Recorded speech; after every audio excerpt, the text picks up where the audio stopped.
안녕하세요. 미국주식론 대학의 미준입니다. 5월 31일 오늘의 미국주식 뉴스를 시작합니다.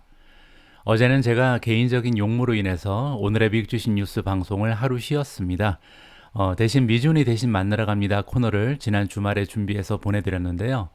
어제 방송에 등장하신 가을바람님께서 포트폴리오를 공개해 주셨습니다.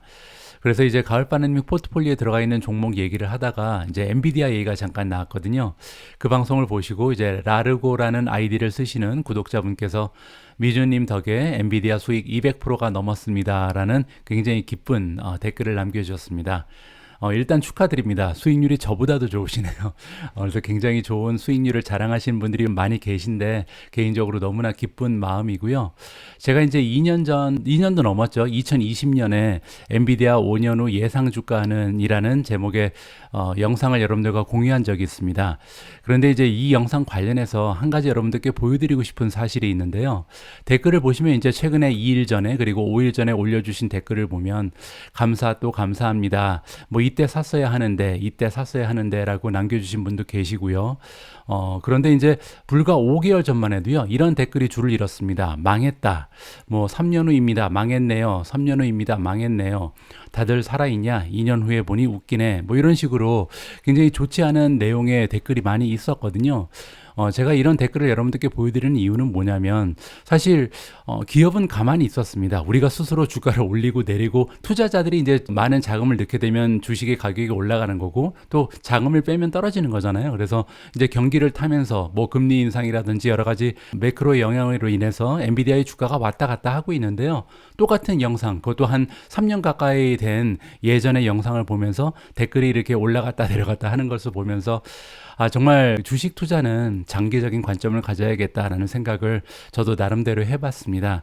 그리고 이번에 제가 2020년에 만든 제 영상을 보면서 한 가지 흥미로운 사실을 발견을 했는데요.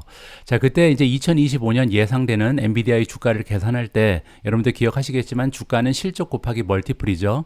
자, 그때 시장의 전망치를 살펴보시면요. 2026년 1월 따라서 앞으로 한 2년 정도 지나면 2025년 말까지 엔비디아가 만들 수 있는 어닝 퍼 시어는요. 19달러 93센트가 예상되고 있었습니다.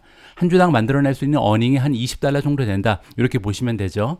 자, 그런데 지금 현재 시그널파에 들어오셔서 컨센서스를 다시 보시면요.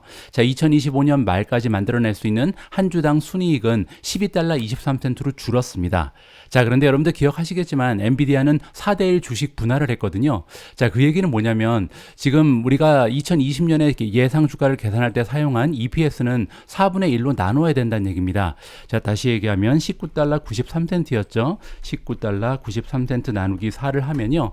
4달러 98. 따라서 한 주당 만들어낼 수 있는 순이익이 5달러 수준에 불과했던 것이 엔비디아라는 기업입니다. 자, 그런데 지금 보시면요. 아니다. 한 주당 만들어낼 수 있는 순이익이 12달러를 넘는다라고 지금 시장의 전망치가 상향 조정된 거죠. 불과 3년도 되지 않는 시간 동안 실적에 대한 예상치가 2배 이상 상승한 거죠. 따라서 지금 현재 엔비디아라는 주식의 주가가 날아가는 이유는 단지 멀티플의 상승이 아니다. 실적이 뒷받침이 되고 있다. 따라서 시장의 전망치가 굉장히 큰 폭으로 상승하고 있다는 점을 여러분들께 말씀드리고 싶었습니다. 참고하시면 좋을 것 같습니다.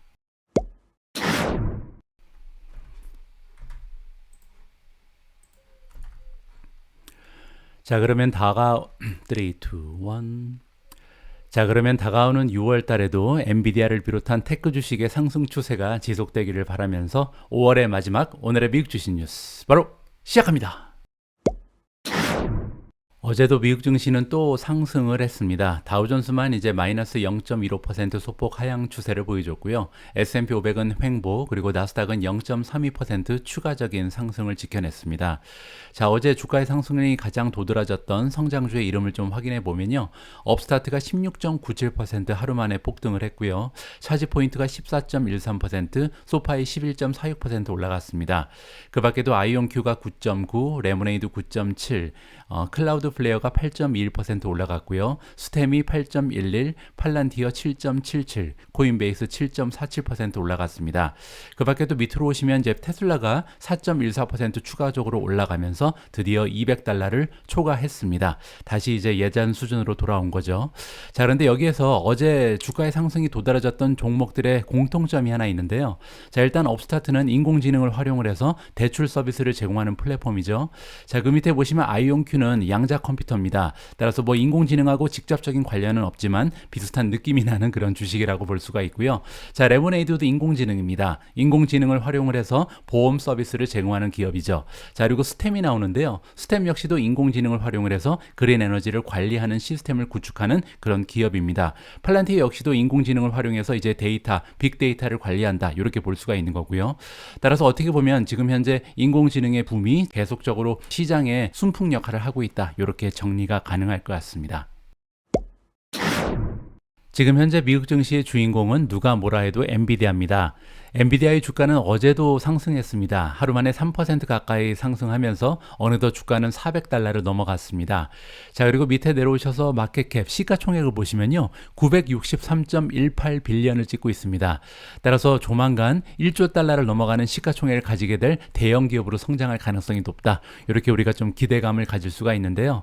물론 이 대목에서 우리 투자자들이 가장 관심을 가지고 있는 부분은 과연 엔비디아의 상승 추세는 언제까지 지속될 것인가? 일주일인가? 한 달인가? 1년인가? 굉장히 좀 궁금한 부분이긴 합니다. 하지만 문제는 이 부분은 이제 신의 영역이라고 할 수가 있겠죠.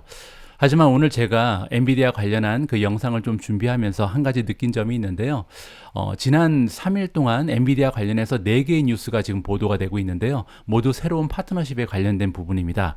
따라서 한 가지 분명한 점은요. 정말로 인공지능의 시대가 밝아오고 있고 그 중심에 엔비디아가 만들고 있는 칩 그리고 엔비디아의 그 시스템이 존재하는구나. 이 부분 하나는 확실하다. 이렇게 말씀드릴 수가 있을 것 같습니다. 자, 오늘 4가지의 뉴스를 연달아 보내드릴 텐데요. 모두 다 엔비디아의 파트너십 뉴스입니다. 자, 첫 번째 파트너십은요. 엔비디아가 메디아텍과 손을 잡았다라는 소식이고요. 메디아텍은 아마 많은 분들께서 이미 알고 계시겠지만 대만의 1등 기업입니다. 반도체 설계 기업이죠. 따라서 반도체 설계 부분에 있어서 미국 최고의 기업 엔비디아 그리고 대만 1등 기업 메디아텍이 손을 잡았다. 이렇게 보시면 되고요.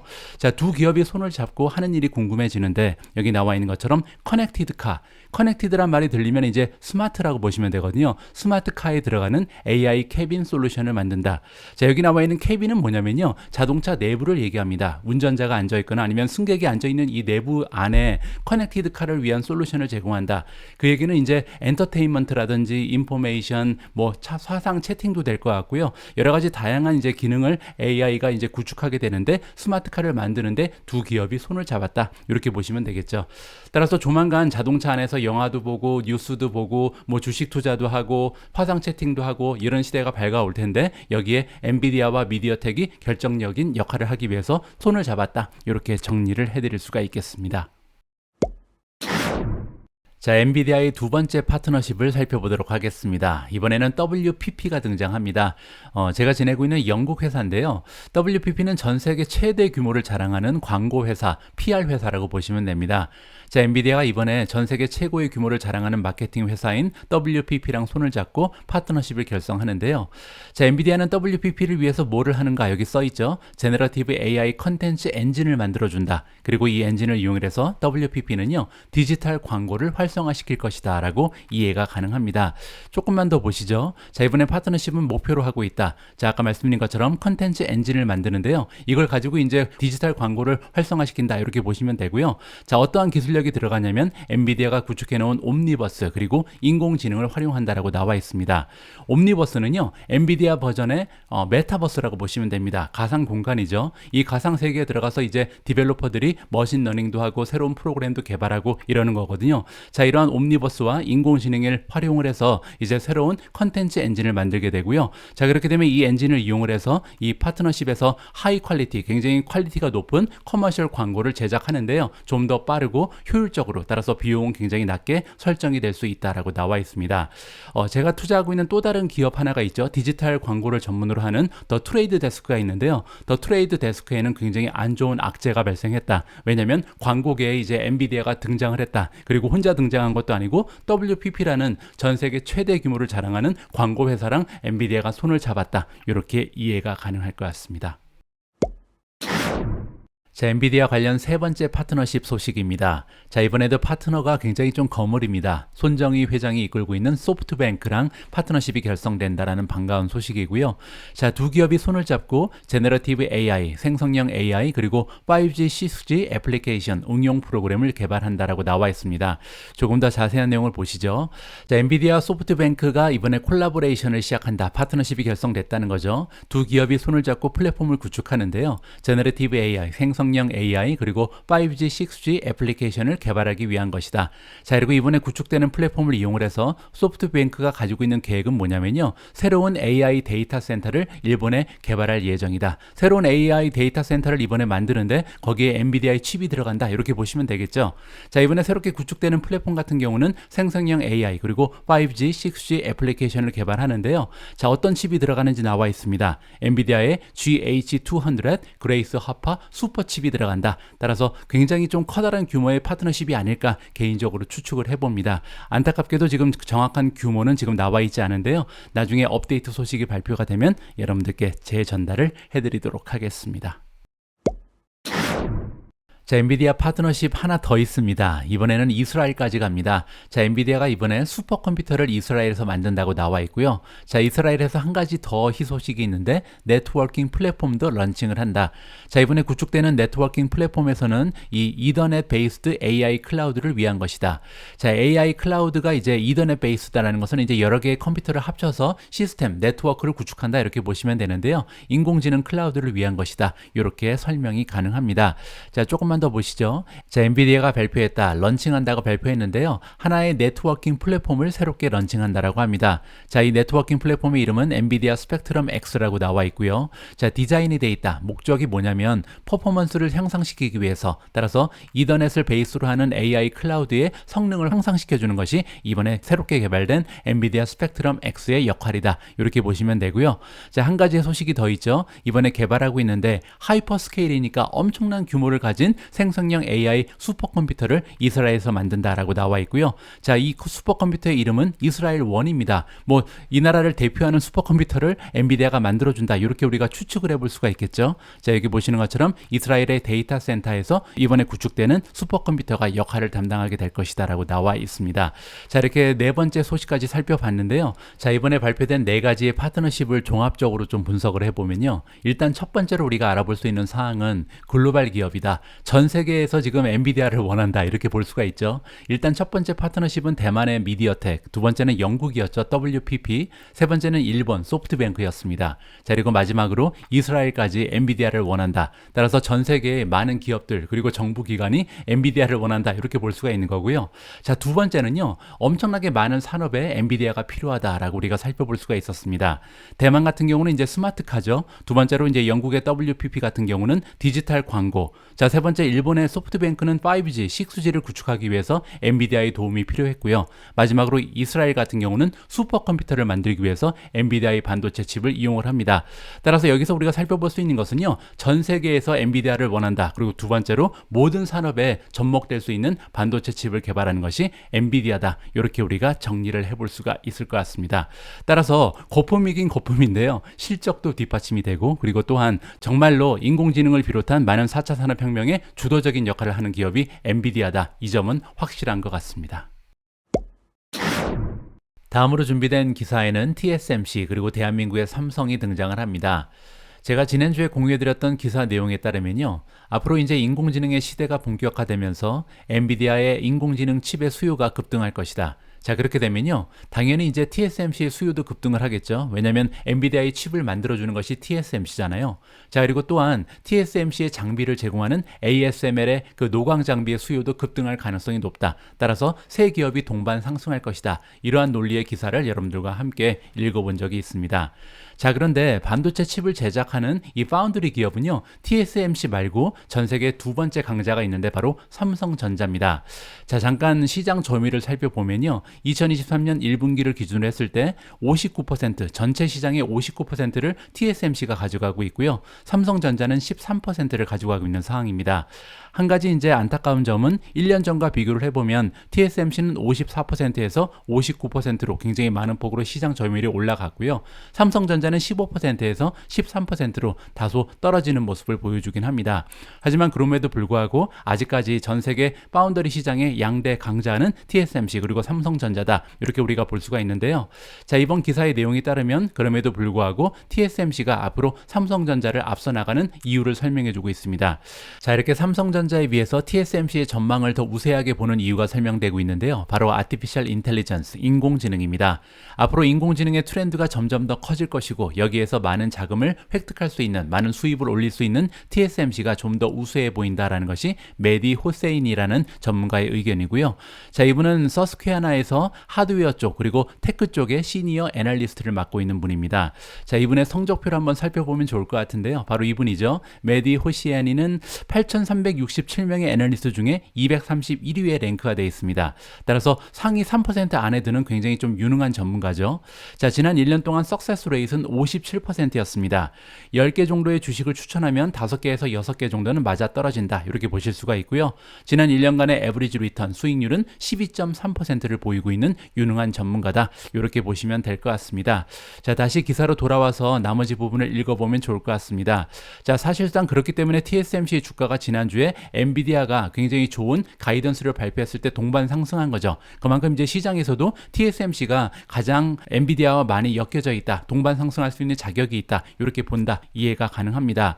자, 내가 생각할 때, 호세인이가 생각할 때 AI, 인공지능은요, 점점 더 버즈워드가 되고 있다, 유행어처럼 번지고 있고요. 더욱 중요한 것은 데일리 컨버세이션에 커먼리 유주된다, 따라서 일상 용어가 되고 있다는 겁니다. 그만큼 인공지능이라는 테크놀로지가 우리 삶에 깊숙이 침투하고 있다라고 볼 수가 있고요. 자, 그럴 때 TSMC가 인공지능에 가장 많은 노출이 되고 있는 기업이다라고 칭찬을 해주고 있습니다. 자, 호시엔의 의견에 따르면요, TSMC는 스페셜리티, 전문성을 가지고 있다. 세미컨덕터, 반도체를 제작하는데 전문성을 가지고 있다. 딴 것은 안 하고요, 무조건 제작만 한다, 이렇게 지금 얘기하는 거죠. 반면 삼성 같은 경우는 다각화된 포트폴리오를 가지고 있다. 그만큼 이제 여러 가지 사업에 진출을 해 있잖아요. 어떻게 보면 리스크가 굉장히 적다, 이렇게 볼 수가 있는데요. 오히려 이러한 부분 때문에 TSMC가 경제적인 영향에 덜 민감하다, 이렇게 칭찬을 해주고 있습니다. 자, 삼성 같은 경우는 굉장히 많은 노출이 돼 있다. 메모리 반도체 쪽에 노출이 돼 있는데요. 자, 그렇기 때문에 변동성이 극심하다는 거죠. 여러분들 잘 알고 계신 것처럼 메모리 반도체는 경기를 타잖아요. 따라서 올라갔다 내려갔다 굉장히 좀 리스크가 있는 종목이다. 반면에 TSMC 같은 경우는 첨단 반도체에 올인을 하고 있는 그런 기업이다라고 얘기합니다. 따라서 두 기업을 비교해 보면 TSMC가 좀 더 안정적인 퀄리티 있는 어닝을 제공을 한다. 그만큼 이제 변동성이 적다라고 얘기하는 거죠. 계속해서 구조적인 성장을 보일 수 있는 비즈니스 구조를 가지고 있다. 또 한 가지 장점이 있는데요. 캐시플로우 마진이 훨씬 더 높다. 따라서 마진 또한 삼성전자에 비해서 한 가지 파운드리에 집중하고 있는 TSMC가 더 우세하다라고 이야기를 해주고 있는 겁니다. 따라서 어닝의 퀄리티를 봤을 때도 그렇고 경영의 퀄리티, 마지막으로 쉐어홀더한테 누가 더 많은 수익을 배분하는가, 이 점을 봤을 때도 TSMC가 삼성보다는 우세하다라고 얘기합니다. 자, 하지만 그럼에도 불구하고 TSMC에는요, 치명적인 약점이 하나 있죠. 바로 지정학적인 리스크입니다. 자, 그 부분에 대해서는 지금 뭐라고 얘기하는지 굉장히 궁금했는데요. 결론은 다음과 같습니다. TSMC가요, 지금 첨단 반도체 쪽에 특히 인공지능에 관련해서는 유일한 플레이어다. 그 얘기는요, 삼성이 만들 수 없다는 얘기죠. TSMC만이 가능하다라고 얘기합니다. 따라서 그 얘기는 뭐냐면요, 만약에 TSMC한테 문제가 생긴다면 애플이라든지 엔비디아, 아마존, 구글, 마이크로소프트 모두 기다릴 수밖에 없다. TSMC가 다시 회복하기를 바랄 수밖에 없다. 그렇게 얘기하는 거거든요. 따라서 TSMC가 만약에 지정학적인 그 갈등 때문에 영향을 받게 된다면 나머지 기업들, 그들의 이제 고객사를 얘기하는 거죠. 많은 반도체 설계 기업들 그리고 메가테크 기업들 모두 더 큰 영향을 받을 수 있다. 한꺼번에 PR이 입는다는 거죠. 따라서 우리가 TSMC의 투자 가치를 측정을 할 때 보통 이제 지정학적인 리스크 때문에 가치를 좀 하락해서 측정을 하거든요. 밸류에이션을 낮춘다는 얘기죠. 자, 그런데 그게 잘못됐다고 얘기하는 겁니다. 왜냐하면 TSMC가 만약에 타격을 받는다면 나머지 기업들, 메가테크 기업이라든지 아니면 엔비디아를 위시한 다른 반도체 기업도 똑같이 타격을 받았기 때문에 이 지정학적인 그 리스크는요, TSMC한테만 해당되는 것이 아니다. 이렇게 지금 얘기하는 거죠. 따라서 TSMC가 상대적으로 밸류에이션이 떨어지는 것은 부적합하다라고 해석이 가능할 것 같습니다. 자, 다음에는 오래간만에 캐시우드 관련된 기사를 준비했습니다. 캐시우드가 운영하고 있는 대표적인 ETF ARKK 같은 경우는요, 올해 들어서 주가가 30% 정도 급등하는 추세를 보이고 있습니다. 자, 하지만 그럼에도 불구하고 캐시우드가 이번에 실수 하나를 했다라는 제목인데요. 캐시우드가 운영하고 있는 아크인베스트가 미스아웃했다. 따라서 조인하지 못했다, 합류하지 못했다는 거죠. 최근에 이제 엔비디아의 주가가 폭등을 했잖아요. 자, 이렇게 파워풀한 랠리를 보인 종목이 엔비디아였는데 거기에 참여하지 못했다라고 부정적인 제목을 안겨주고 있습니다. 자, 그리고 기사 말기에는요. 자, 그러면 캐시우드가 보기에는 인공지능에서 가장 많은 수혜를 받을 수 있는 주식은 뭔지 그 이름도 공개가 됩니다. 자, 마지막까지 함께 읽어보시죠. 자, 아크인베스트의 캐시우드는 잘 알려져 있다. 그녀의 인베스트먼트 투자 스타일은요, 넥스트 제너레이션 테크놀로지니까 차세대 테크놀로지에 투자하는 것으로 잘 알려져 있습니다. 자, 그런데 안타깝게도요, 이번에 이제 정말 입이 딱 벌어질 만한 랠리가 엔비디아를 통해서 나타났는데 이런 랠리를 미스아웃했다, 참여하지 못했다라고 얘기하고 있습니다. 자, 그녀가 운영하고 있는 많은 ETF가 있는데 그 중에서 가장 중요한 플래그십은요, 아크 인벤 이노베이션 ETF ARKK입니다. 자, 그런데요, ARKK의 ETF는 엔비디아를 엑시트했다, 따라서 팔아버렸다는 거죠. 2023년 1월달 초에 이미 엔비디아를 모두 정리한 바가 있는 것 같습니다. 자, 그렇기 때문에 올해 들어서 가장 많이 오른 종목이 엔비디아였는데 그 상승 추세를 합류하지 못했다, 이렇게 지금 나와 있는 거죠. 자, 그리고 최근에 이제 엔비디아가 어닝을 발표하고 나서 주가가 26% 올라갔잖아요. 그리고 나서 엔비디아의 주식을 추가적으로 줄이고 있다라고 나와 있습니다. 트림이라는 표현을 쓰고 있는데요. 일부 줄였다, 이렇게 보시면 되고요. 자, 지금 현재 ARKK 말고요, 또 다른 ETF인 아크 오토노머스 테크 앤 로보틱스 ETF가 있는데요. ARKQ가 티커 네임이죠. 자, 여기에는 엔비디아가 포함되어 있는데 4.4% 정도를 포함하는데 그친다라고 나와 있습니다. 반면 이제 테슬라는 무려 14%의 자금을 넣어놓고 있다라고 설명을 해주고 있고요. 자, 캐시우드가 이번에 얘기를 해줬다. 따라서 엔비디아의 주식을 팔아버린 이유를 설명해주고 있는데요. 그 이유는 밸류에이션이라고 나와 있습니다. 자, 이 부분은 조금 아이러니하죠. 왜냐하면 캐시우드는 원래 성장 주식에 투자를 하잖아요. 따라서 어닝이 나오지 않는 굉장히 좀 비싼 주식에 주로 투자를 해왔습니다. 자, 그런데 이번에 엔비디아 같은 경우는 너무나 비싸서 팔아버렸다, 이렇게 지금 이야기를 하고 있는 거죠. 자, 구체적인 숫자가 나오는데요. 현재 올 말까지 만들어낼 것으로 기대되는 매출에 비해서 25배 정도 올라가 있다. 우리가 보통 PSR이라고 얘기하는 거죠. Price to Sales Ratio가 지금 25배까지 올라가 있다, 이렇게 설명을 해주고 있습니다. 자, 하지만 엔비디아는 너무나 앞서 나가고 있다. 따라서 지금 현재 주가는 지나치게 앞서 나가고 있기 때문에 팔았다, 이렇게 지금 설명을 해주고 있는 겁니다. 자, 그리고 밑으로 내려가서 보니까 한 가지 굉장히 흥미로운 사실이 발견이 되는데요. ARKK 같은 경우는 지금 반도체 주식을 전혀 담고 있지 않다라고 나와 있습니다. 최근 들어서 이제 인공지능 관련한 반도체 주식들이 굉장히 좋은 상승 추세를 보여왔는데요. 자, 반면 ARKK 같은 경우는 엔비디아도 없고요, 또 AMD도 담고 있지 않습니다. 또 TSMC도 담고 있지 않고요. 자, 마지막으로 최근에 주가의 상승이 가장 도드라졌던 C3AI도 투자를 하고 있지 않은 것으로 나와 있습니다. 자, 그러면 도대체 캐시우드 ARKK는 어디에 투자를 하고 있는지, 인공지능의 어떤 것이 수혜주가 될 것으로 생각하는지, 이 부분이 굉장히 궁금해지잖아요. 자, 여기 설명이 되어 있습니다. 자, 캐시우드가 얘기하기를 AI 붐이 일어나고 있다. 따라서 인공지능의 시대가 오는 것은 지금 캐시우드도 인정을 하고 있는 거죠. 하지만 AI 붐을 타기 위해서는 다른 곳에 더 좋은 기회가 있다라고 믿고 있는 것 같습니다. 그 주식의 이름은 바로 테슬라고요. 지금 가장 확실한 수혜주는 테슬라다. 따라서 AI, 인공지능이 지금 굉장히 좀 좋은 추세를 보이고 있고, 앞으로 인공지능의 발전 속도가 도드라질 텐데 여기에서 가장 커다란 혜택을 받을 수 있는 기업은 테슬라다, 이렇게 주장을 하고 있습니다. 자, 일론 머스크가 이끌고 있는 테슬라 같은 경우는 현재 6배의 거래가 돼 있다. 자, 매출과 비교했을 때 6배란 얘기는 PSR을 얘기하는 거죠. 아까 여러분들 기억하시겠지만 엔비디아의 PSR은 25배였잖아요. 따라서 1년에 만들어낼 것으로 기대되는 매출에 비해서 엔비디아는 25배, 반면 테슬라는 6배밖에 되지 않기 때문에 밸류에이션이 훨씬 저렴하다, 이렇게 지금 투자의 논리를 설명해주고 있는 거죠. 자, 그리고 또한 얘기하기를 베팅을 하고 있다. 오토노머스 드라이빙 앰비션, 따라서 앞으로 테슬라는 전기차 기업이라기보다는 자율주행 기업이다, 이렇게 보고 있는 거죠. 자, 그리고 자율주행이라는 시장은요, 앞으로 다가오는 미래에 8조에서 10조 달러 정도의 가치가 있는 시장으로 성장할 것이다. 2030년에 되면 그렇다는 거죠. 따라서 엄청난 규모가 아직까지 남아있는 이 자율주행 쪽에 투자를 해야 된다. 따라서 인공지능 시대의 최고의 수혜주는 테슬라다, 이렇게 캐시우드는 확신을 하고 있는 것 같습니다. 다음은 테슬라 관련된 소식인데요. 테슬라 관련해서 너무나 기분 좋은 소식 하나가 준비가 되어 있습니다. 기사의 제목을 보시면 베어 ETF라는 얘기가 나옵니다. ETF가 이제 테슬라에 연결이 되어 있는데 베어다. 따라서 테슬라에 반대 투자하는 ETF가요. 이번에 리퀴데이트 될 예정이다. 그 얘기는 이제 파산했다는 거죠. 그래서 상장 폐지될 예정에 있다라고 설명이 가능합니다. 자, 무슨 얘기인지 한번 살펴봐야겠죠. 자, 그레니시얼즈라는 투자 기관이 등장을 하고요. 이번에 그레니시얼즈가 발표하기를 닫을 것이다. 상장 폐지할 것이다. ETF 더 이상 운영 못하겠다. 이렇게 발표를 했습니다. 런칭한 지 얼마 되지 않은 싱글 스톡 레버리지 ETF가 있습니다. 이 ETF는 테슬라에 연결이 되어 있고요. 티커 네임은 TSLA입니다. 자, TSLA는요. 한 배짜리 숏 테슬라입니다. 그 얘기는 테슬라의 주가가 10% 올라가면 10% 떨어지고요. 테슬라의 주가가 10% 떨어지면 10% 올라가는 반대의 구조를 가지고 있죠. 자, 그런데 이 숏 테슬라 ETF가 드디어 리퀴데이트 된다. 그 얘기는 이제 상장 폐지한다. 그리고 더 이상 거래가 불가능하다. 6월 16일부로 거래가 불가능한 것으로 나와 있습니다. 자, 마지막으로 주식을 살 수 있는 날짜는 6월 14일입니다. 하지만 이제 누가 사겠어요, 이거를, 그죠?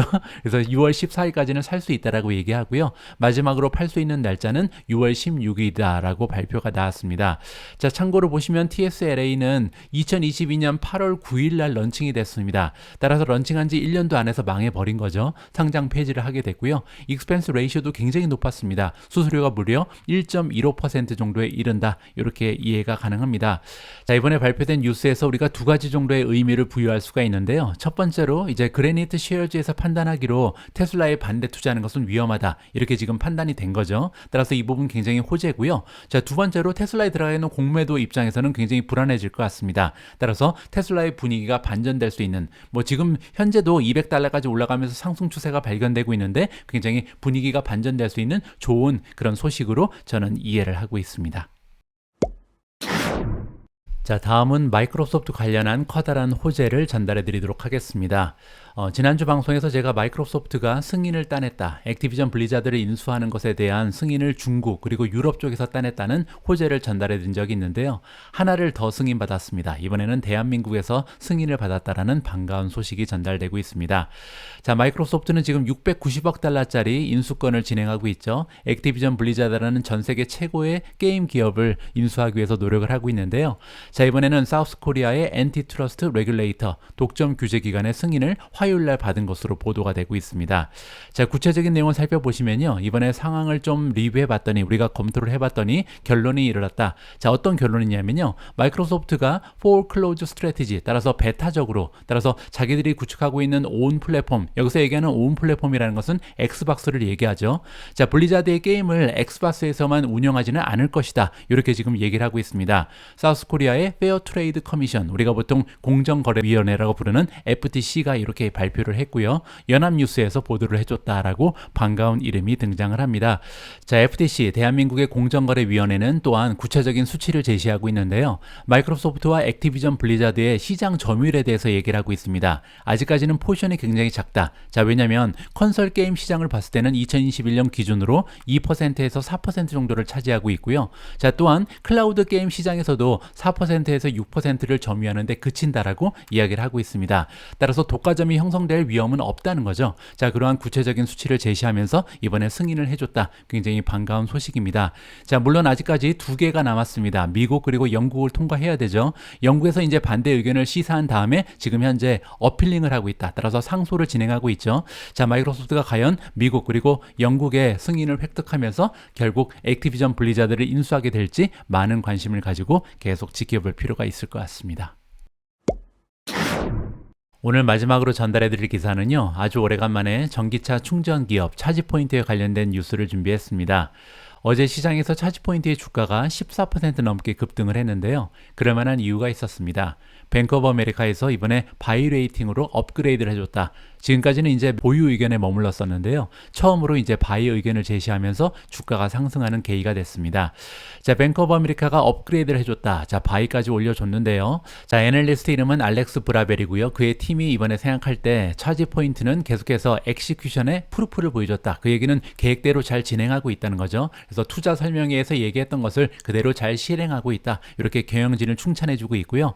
자, 또 한 가지는 프로피타빌리티를 곧 달성하게 될 것이다. 아직까지는 적자 기업인데 머지않아 브레이크 이븐을 달성할 수 있다. 이렇게 지금 전망을 해주고 있는 거죠. 자, 또 한 가지 이유가 있는데 밸류에이션입니다. 현재 차지포인트는 지난 1년간 주가의 흐름이 그렇게 좋지 않았죠. 따라서 현재 최저점을 찍으면서 적절한 주축 기회가 왔다. 이렇게 지금 얘기를 하고 있는 거죠. 자, 차지포인트 투자의 논리를 여기서 설명해 주고 있는데요. 어디에 바탕을 두고 있냐면 인플렉션이라는 것은 상황이 갑자기 굴절되는 거죠. 상황이 바뀌고 있다. 자, 어떠한 상황이 바뀌고 있냐면 캐시플로의 브레이크 이븐으로 가고 있다. 자, 아직까지는 캐시플로, 현금을 계속 태우고 있는 성장 기업이 바로 차지포인트인데요. 조만간 이제 브레이크 이븐이 된다는 것은 현금 흐름이 곧 적자에서 흑자로 전환될 가능성이 굉장히 높다라고 이야기를 하고 있는 겁니다. 자, 그렇게 되면요, 굉장히 비싼 캐피탈 마켓에 릴라이언스, 의존할 필요가 없다. 따라서 부채를 줄일 가능성이 있다는 거죠. 계속해서 자기 스스로 재생할 수 있는, 자기 스스로 현금을 만들어내면서 더 이상 비용이 발생하지 않을 것이다. 부채를 줄일 수 있다. 이렇게 지금 전망을 하는 것 같습니다. 자, 그러면서 뱅크 오브 아메리카는 목표 주가를 14달러를 주고 있습니다. 그렇게 되면요, 지금 현재 주가는 9.69거든요. 따라서 40% 이상, 한 45% 가까이 급등할 가능성이 있는 주식이 차지포인트다. 이렇게 설명을 해주고 있습니다. 5월의 마지막 날 보내드린 오늘의 미국 주식 뉴스는 여기까지입니다. 5월 한 달 동안 미주온을 아껴주시고 성원해주신 모든 분들께 감사의 말씀을 드립니다. 자, 이제 시작되는 6월 한 달 동안도 지금 현재 좋은 추세를 계속해서 이어나갈 수 있었으면 하는 바람을 가져보고요. 자, 내일도 변함없이 다양한 기사 많이 모아서 다시 인사드릴 수 있도록 하겠습니다. 우리 모두가 미국 주식 투자로 은퇴하는 그날까지 다 함께 화이팅입니다. 행복한 하루 되세요. 감사합니다.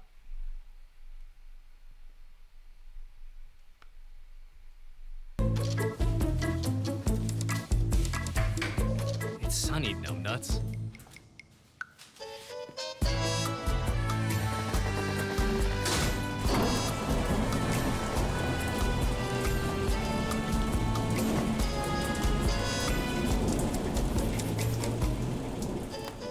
Stephen Kress, creator of Seeking Alpha's stock picking system.